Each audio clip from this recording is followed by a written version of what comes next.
up, world? It's your boy Red Ant's Views Incorporated. I'm your boy Red Ant. Today we're going to talk about Lucha Underground. I kind of talked about it on the last video or something like that.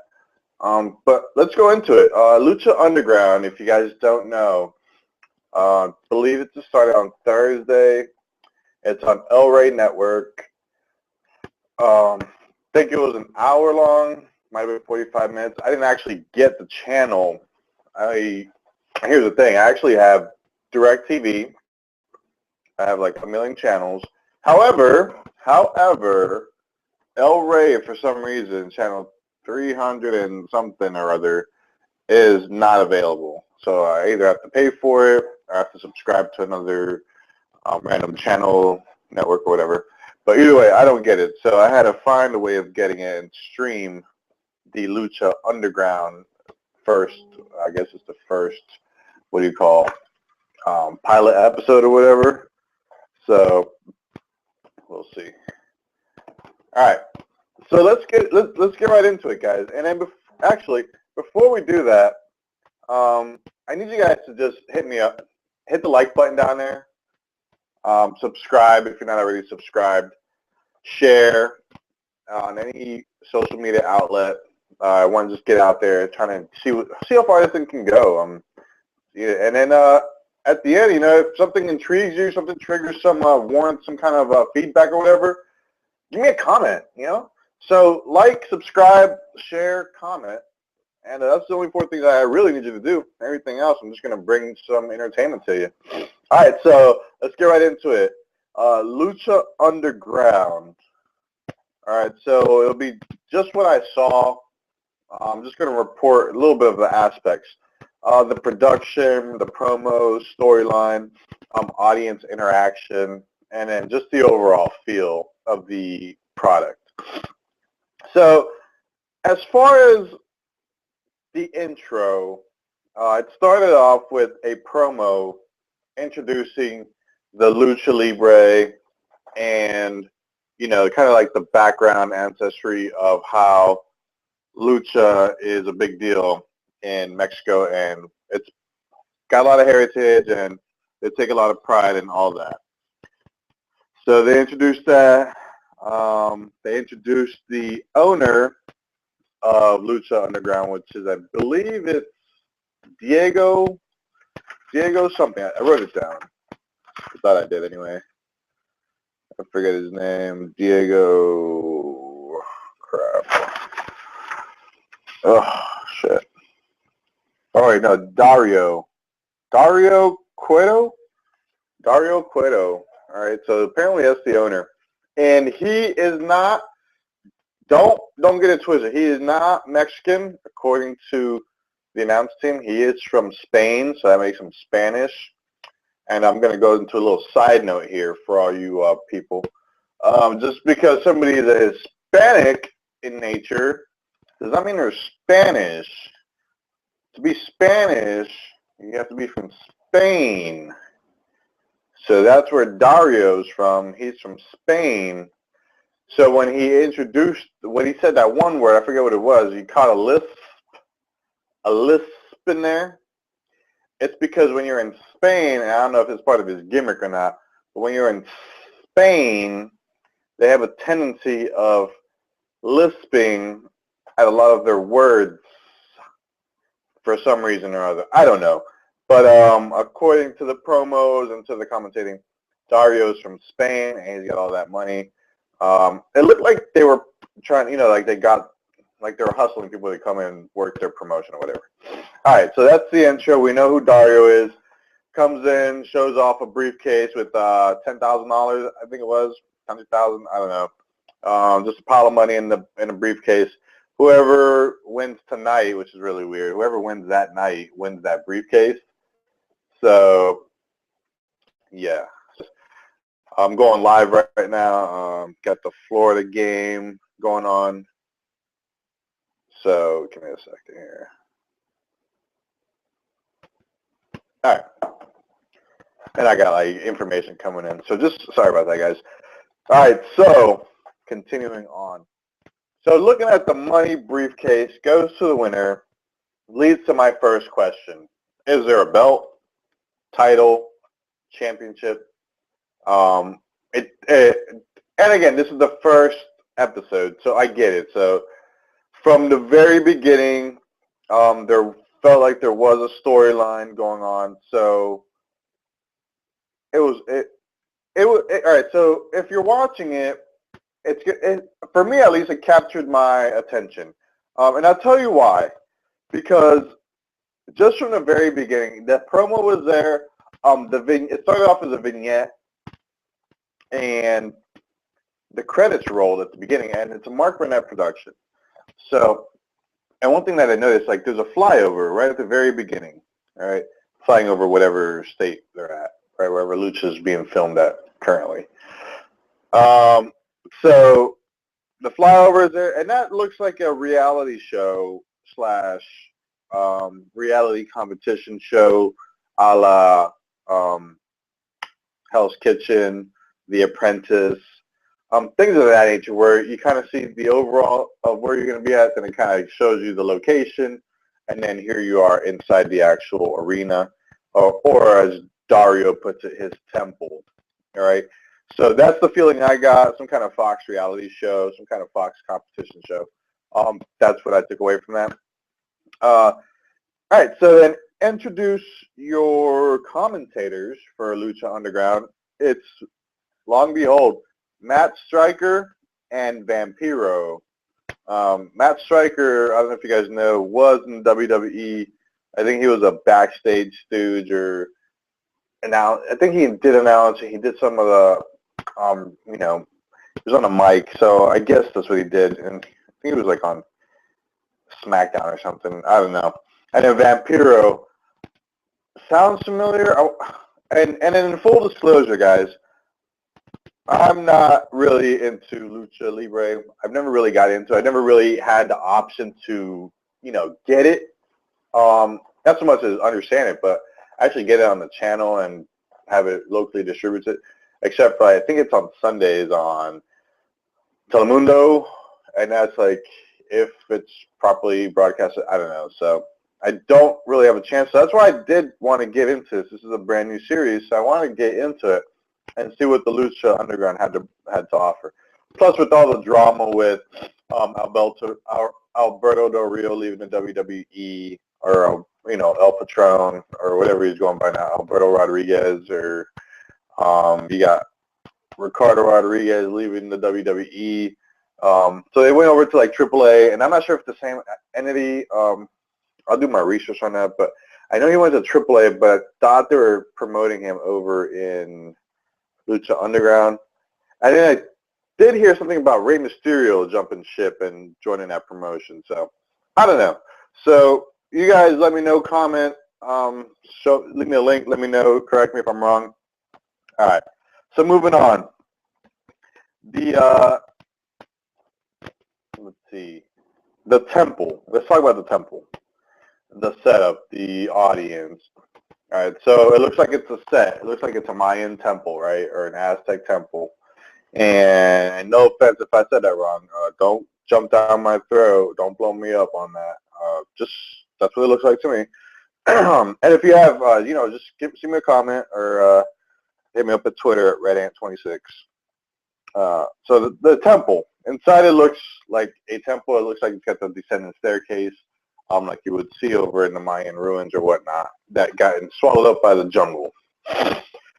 There is no barricade slash cage, whatever, the protective barrier around the ring to separate the audience from the ring, from the performers, from the pro wrestlers, I'm sorry.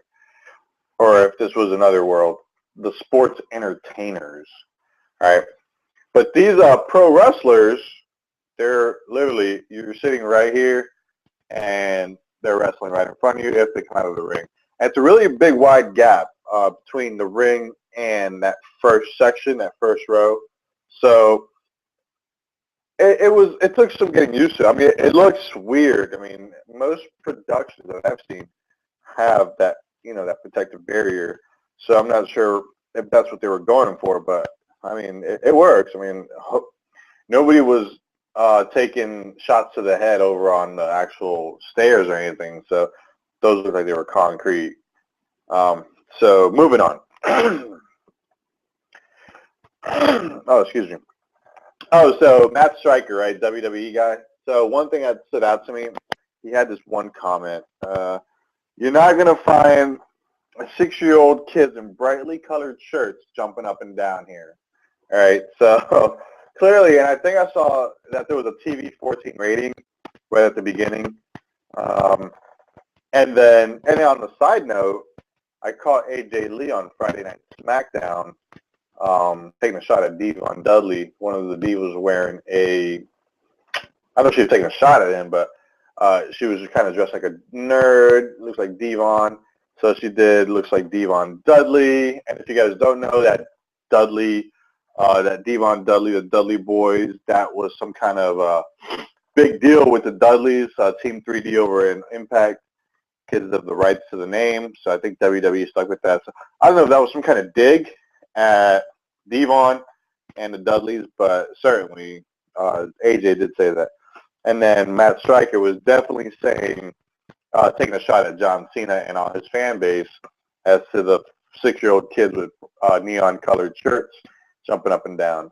And then you notice that the commentators will also say, like, ass or some shit like that. Or they'll say ass, or they'll try to be a little bit more, add a little bit more color to their actual commentating.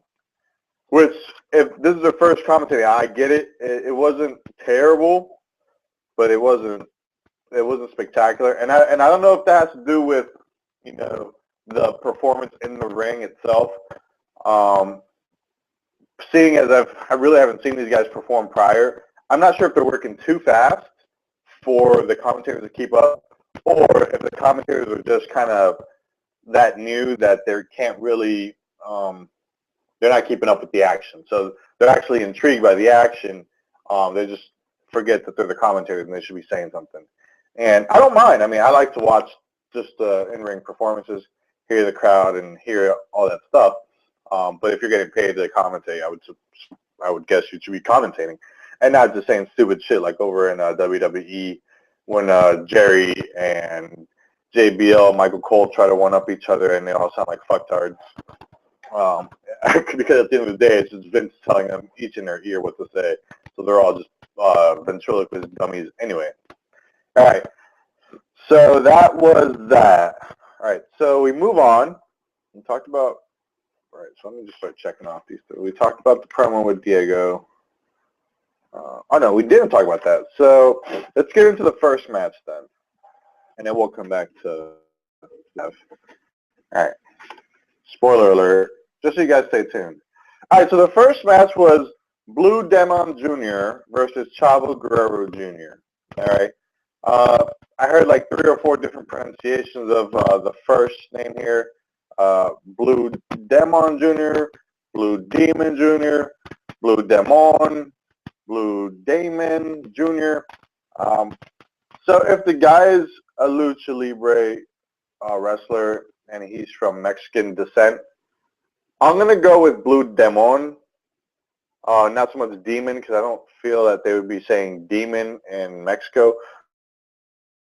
Blue Demon Jr., and then Chavo Guerrero Jr. Either way, correct me if I'm wrong. I'll leave a comment. So the match was what it was. It wasn't anything. If you watched Chavo Guerrero in his prime and back when Eddie was around and back in WCW days, even back when I think he first joined Impact, or even on Independence, it's Chavo. Chavo's awesome. It's just not the same. And then you could hear the commentators like taking shots at like nobody really likes Chavo. I don't know if it was like they didn't like Chavo or it was more like everybody loved Eddie, but you know, and they kind of left Chavo out. Or out of the Guerrero family, everybody loved Eddie or something like that. And that kind of stood out to me. Okay. So the presentation, in my opinion, is more like, or I should say, it's not like the big boy, the WWE presentation. I feel like it's more real-time action. But at least they try to keep up with it, as opposed to trying to draw a story. They're trying to let the performers tell the story.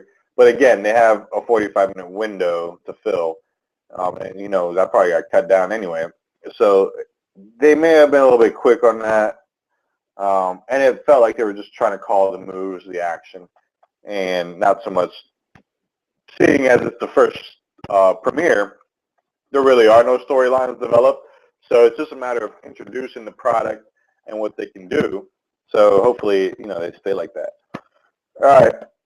What do I have here? Okay, so I wasn't going to say anything about Stryker, but I have on my notes. I'm not going to attack Stryker for comments or the calls ahead. All right, so clearly he saw the match being rehearsed. And I don't know if there was a lag on the actual stream that I was watching, but Stryker was just calling stuff like he knew it was already going to come. So he's already scouted them. So there's no element of surprise there. So I'll give you an example. When Chavo was near the ropes, 2 or 3 times, like, here's where the high flying comes in. Well, he's by the ropes. I get it. He's outside in he threw somebody out of the apron onto the floor, and he's over by the ropes. He could have jumped over his suicide dive. He could have jumped through the ropes. He could have did a baseball slide. But Matt Stryker, he knew. He knew that this is where the high flying comes in handy. This is where it is. Just like when the Usos are jumping up and down. You know that high spot's coming. All right, so Matt Stryker, thank you for letting me know a high spot was coming. All right. We talked about the calls were being behind, or the workers were working too fast. Either way, they're just working the kinks out, so I'm not going to hate on that. All right, so scene ends. Next segment, enter Conan. Conan, if you guys remember Conan, K-Dog, he was in the WCW as I remember him. That's one of my earliest memories of him. I don't really remember him prior to that. He was in the NWO, and I think he was in Latino World Order too, if I'm not mistaken. But anyway, he was always a bigger guy. He could always mostly work. Yeah, I guess he would work. I don't really remember too much. I just remember K-Dog and Conan, and he had like some kind of grimy character or something like that, some kind of guy you don't want to mess with. So he's having his vignette, and his vignette's pretty legit. The production quality's there. It feels like a sit-down between him and Dario, which is what it was. But it definitely felt, excuse me, it definitely felt a little bit, you know, it felt legit. You know, I felt like he had some good talking points. He talked about the history of Lucha, the history of his wrestler he's promoting, his own history, kind of, you know, trying to make it a little bit more legitimate. Talks about the mask history and how much pride there is on that. And then the promo where he was sitting down talking, we had his little cane or whatever, that was cool. But then, like, when he's telling him to fight harder or something, or he's kind of near the ring and he's kind of coaching him up or something like that, it felt very Mayweather-esque as to fabricate it. And I get it. It's a fabrication. It's produced.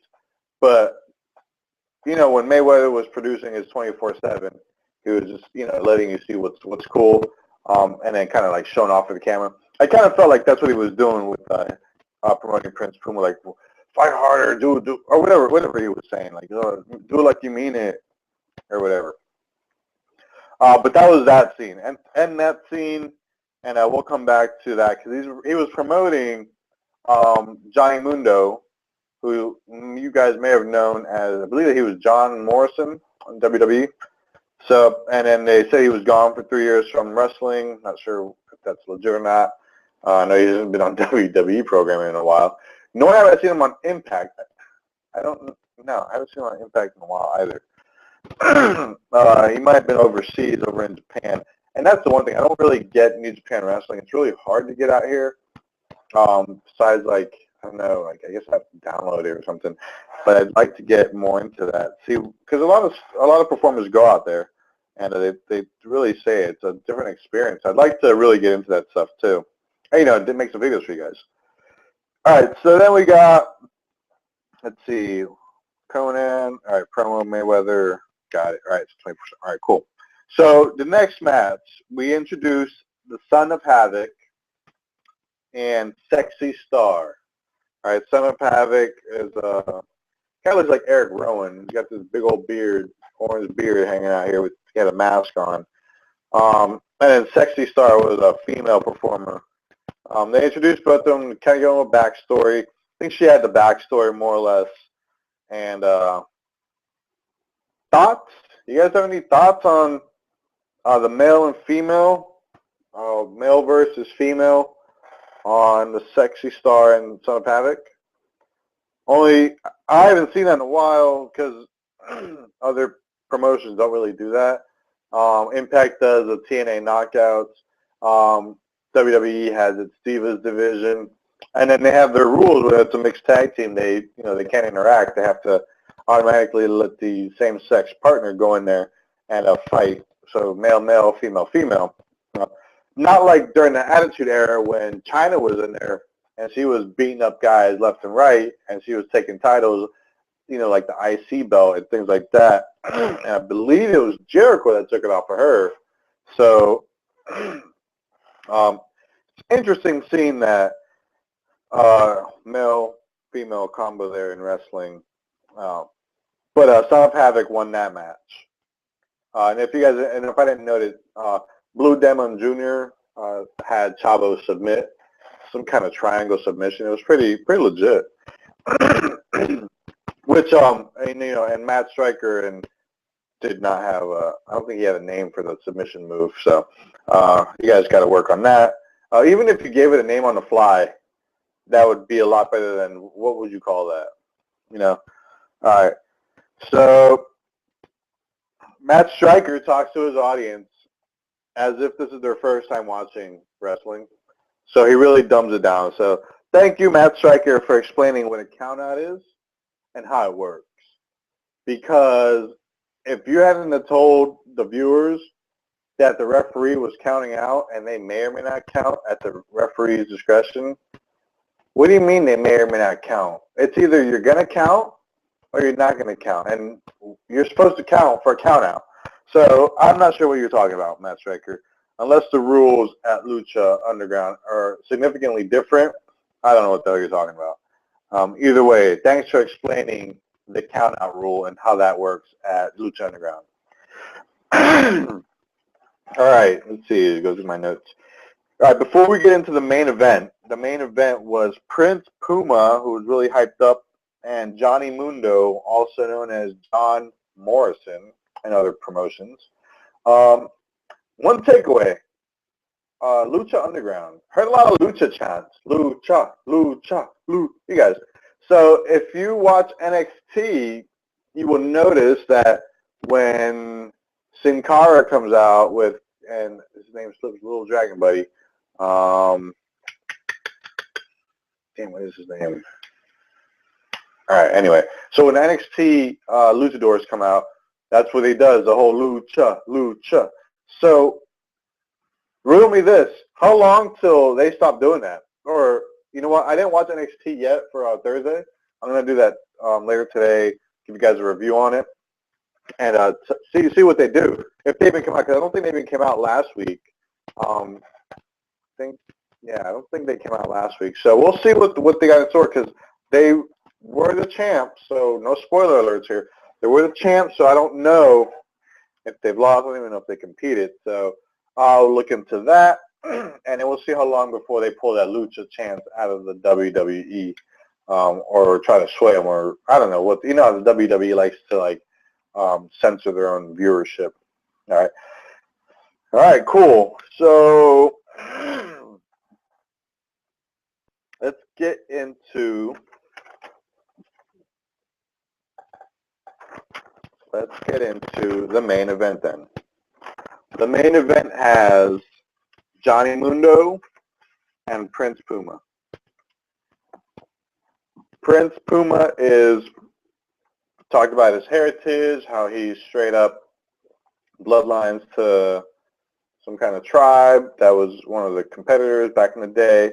Johnny Moon, traveler. He's been through different promotions, and some of the promos that I saw, he was calling out like that he wrestled the Undertaker and big names like that, which he doesn't need to do. Like nobody cares, you know. Like just go out there and wrestle.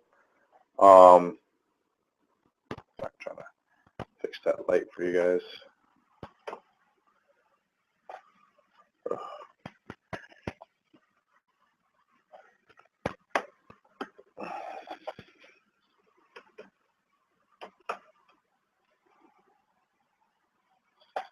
All right.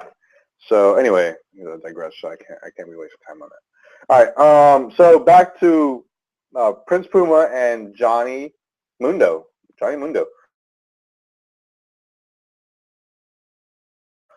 Agility, how quick he is. He's an athlete, and then Johnny Mundo. We talk about his parkour, and that both of these guys are evenly matched. However, they're both not evenly matched. So again, the commentating was suspect. I don't care. All right. I never saw that he was gone for 3 years. Like, I never heard that. Like, I guess he was because he's John Morrison, and nobody really gave a shit. So he was gone for 3 years, or at least that's what the hype behind it is. I mean, I could look it up, but I don't really care that much. So the match itself, legit. So if you haven't had a chance to watch this match, I think it might be on YouTube. Lots and lots of great moves from both competitors. Prince Puma really steals the show at the beginning. All his moves are just completely bonkers, just off the wall, just stuff that you don't see normally. And for me, I don't know if I'm missing out. Like, if that's how Lucha is all day, that is phenomenal. I mean, that is some great agility, some great high spots.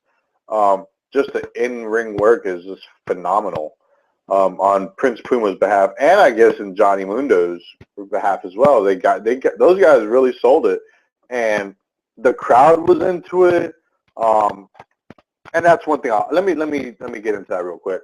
The crowd sounded like a live audience at like the Tonight Show, kind of Impact-esque, only with I don't know why they do that. I don't know how it's done, but that's what it sounds like. You hear the echoes, you can hear the mat when they hit it, but I don't know. It's got that Impact sound where the WWE somehow they either mask or they have more microphones where it catches more sounds from the audience, so it eliminates the echoey feeling. I think that's what it is. But it did feel that from the audience. The ring has 4 sides, black ropes. The front seats are right there in the front row. There's no guardrails, like I said. And the set feels, and I noted this, if you guys remember on Nickelodeon back in the day, Legends of the Hidden Temple, that's what that looks like. It looks like the set of Legends of the Hidden Temple is because you're inside of a temple, and it's pretty funny. So that match was phenomenal. The reverses, everything about it, just awesome. Stryker annoyed me with his, he's got to cover. 1, 2, no. Huh? 1, he's got to cover. No. Like, as opposed to being like, 1, 2, he kicked out, or something like that, or something exciting. Like, 1, 2, almost got him down for the count, but there will not be a winner right now. I'm moving on to the next, going, or something exciting. Stryker instead is, he's got him down for the count. 1, the referee counts. 1, 2, no. 1, 2, no. Every time he misses the cover, no. What? What kind of fucktard shit is that, Matt Stryker? You're a fucking moron. I mean, get it together, man. You got a good gig right there. Get it together. Put some effort into it. 1, 2, no. No. Shut the fuck up when you do that, all right? Get some excitement in there. And there's a kick out. And he kicked out. He's kicked out for the second time. Oh my God, 2 3/4. 2 7/8, 2 9/8, 2 9/10, whatever. Make something up. As opposed to 1 2. No. He's got him here for the cover. No. Fucking idiot. Yeah, I'm done with that guy. All right, so get your shit together. Vampiro, no issues with him. The only thing I could notice at the end there was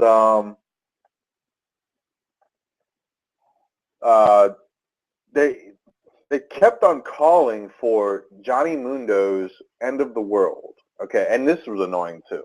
All right, so check this out. So Johnny Mundo, he has all these finishers, all these high spot finishers that the commentators know of, being this is the first day of the season. So they know everything already. So Johnny Mundo has all these finishers from the top rope, yet they keep calling for it. Oh, here comes the end of the world. And then Vampiro's quick to correct them. Fin de mundo, which translates to end of the world. If you guys didn't know that. So again, he's like, oh, he's setting up for the end of the world. Fin de mundo, says Vampiro when he throws him to the other corner. Throws him to the other corner, gets on top, does, what was it called? It wasn't the end of the world. I forget what it's called.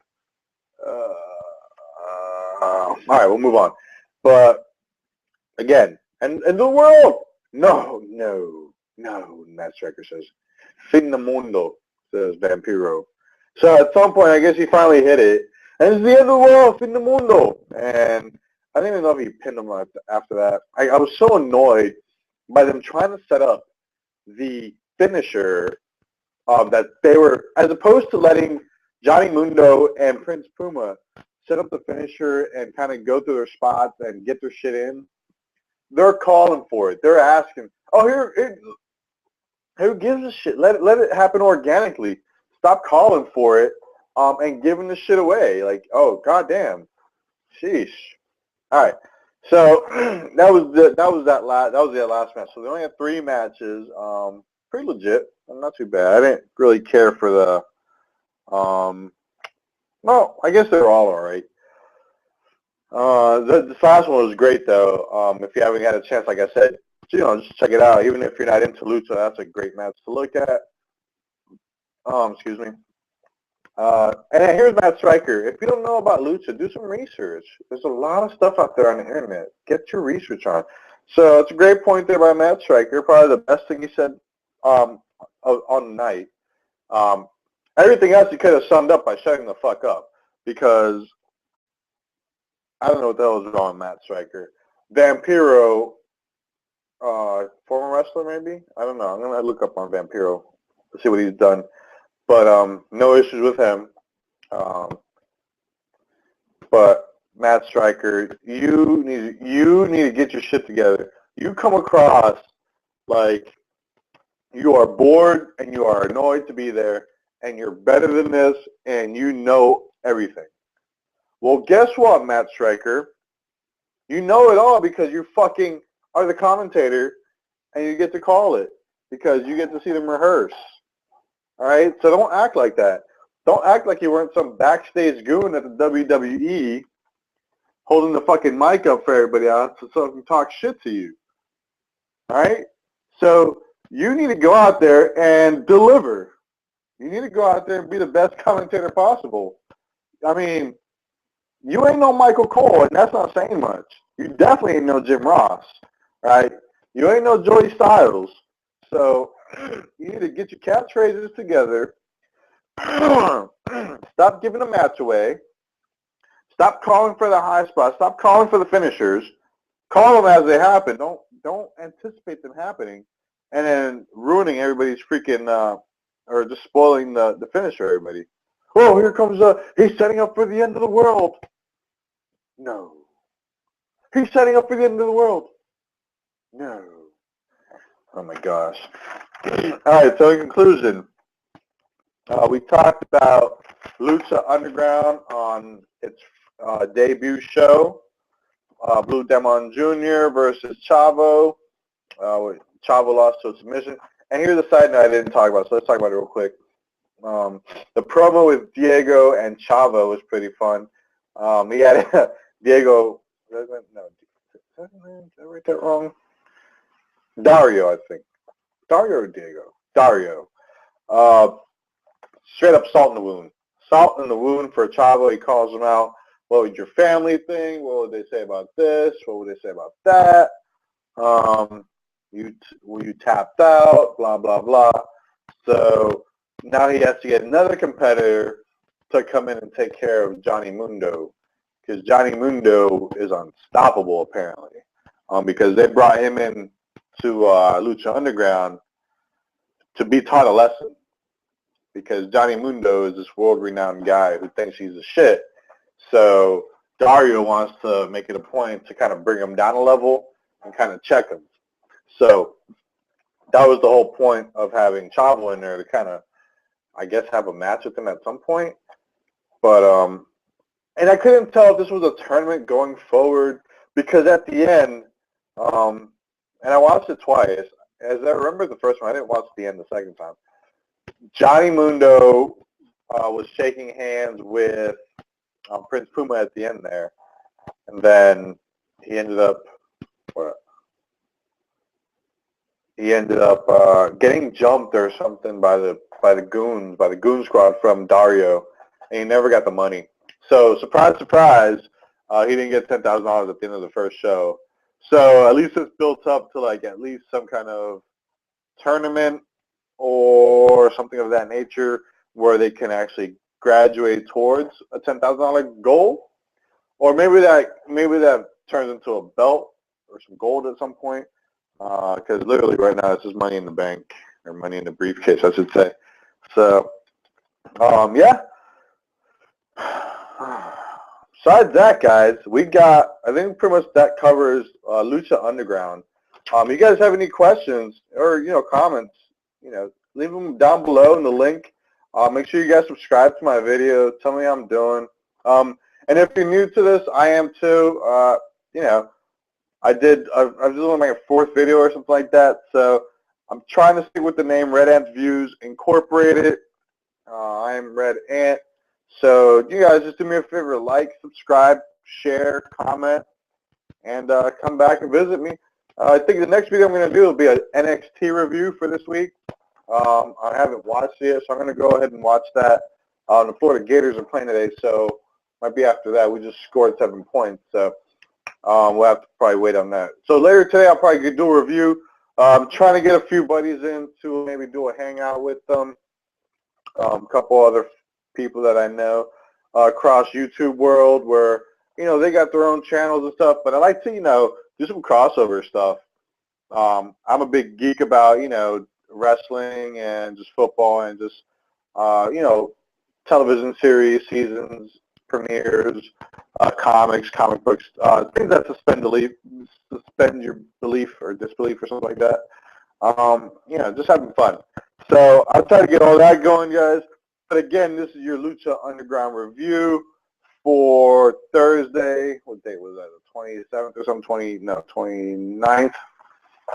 Yeah, 29th of October, the first episode. Not bad. If we could just unplug Matt Stryker's headset and microphone combination, I think it'd be an awesome show. So thanks. All right, guys, so subscribe.